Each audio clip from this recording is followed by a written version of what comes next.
Die boodskap, Numeri hoofstuk 10. Die silwer trompette. Die Here het vir Moses gesê: "Maak 2 trompette van suiwer silwer en gebruik dit om die volk bymekaar te kry vir 'n vergadering of as teken dat hulle die kamp moet opbreek.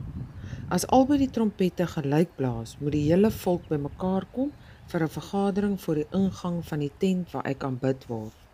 As net een van die trompette geblaas word, is dit 'n teken vir die leiers van die stamme om na jou toe te kom vir 'n vergadering. As julle die trompet die eerste keer kort en hard blaas, moet die stamme wat aan die ooste kant gekamp het, oppak en vertrek. Wanneer die trompet die tweede keer kort en hard blaas, is dit tyd vir die stamme aan die suidekant om op te pak en te trek.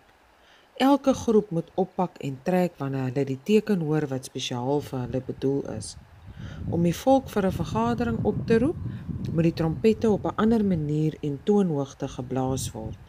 Net die priesters, Aaron se seuns en hulle kinders mag die trompette blaas. Dit is 'n reël wat vir julle ganse nageslag moet geld. Wanneer julle in julle land aankom en julle teen julle vyande moet verdedig, moet julle hard op hierdie trompette blaas om die volk vir oorlog op te roep. Dan sal ek, die Here julle God, onthou dat julle my volk is en ek sal julle van julle vyande red. Julle moet ook die trompette blaas as julle bly is en iets het om te vier. Blaas hulle by julle jaarlikse feeste en aan die begin van elke nuwe maand. Blaas hulle as julle bly is oor julle brandoffers en julle eteoffers. Die trompette sal my daaraan herinner dat ek in 'n ooreenkoms met julle vir julle gesê het: Ek is die Here, ek is julle God. Die Israeliete trek verder. Op 'n dag in die middel van die lente, 2 jaar nadat die Israeliete uit Egipte uit weg is, het die wolk van die tabernakel af opgelig.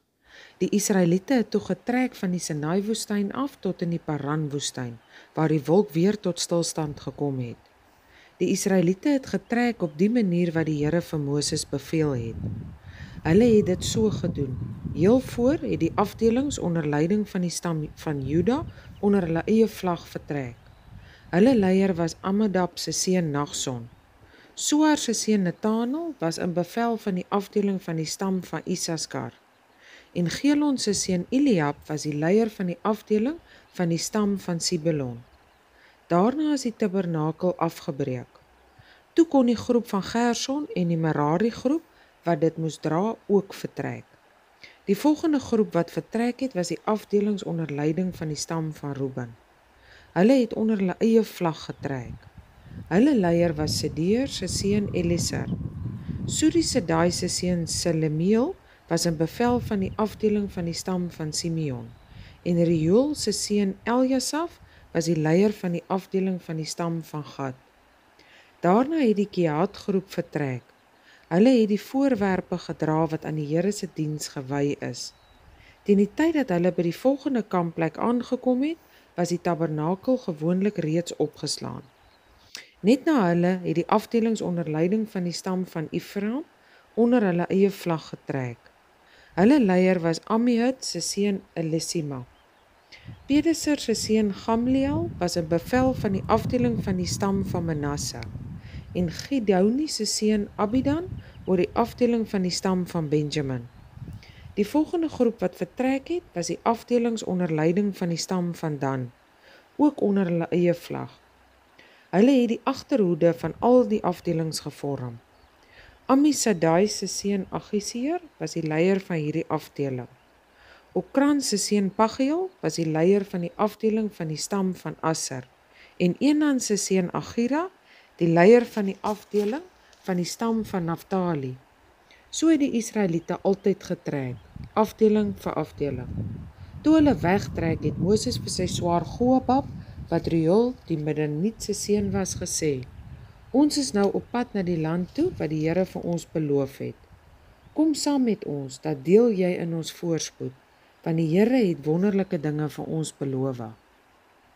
Maar Hobab het geantwoord: Nee, dankie, ek dink ek gaan eerder terug na my eie land en familie toe. Maar Moses het nie nee vir 'n antwoord aanvaar nie. Moet ons nie nou alleen los nie. Jy ken die beste kampplekke in die woestyn. Jy kan ons gids wees. As jy saamkom, kan jy ook deel hê aan al die wonderlike dinge wat die Here vir ons gaan gee. So is die volk van die berg Sinai, die berg van die Here af weg. Hulle het 3 dae lank getrek met die verbondsark van die Here op die voorpunt van die volk om vir hulle te wys waar om te stop en te rus. Elke dag wat hulle op pad was, het die wolk van die Here bokant hulle gebly. Elke keer as die priesters met die verbondsark begin trek het Moses gesê: "Staan op, Here, jaag u vyande weg voor u. Laat almal wat u haat voor u pad gee."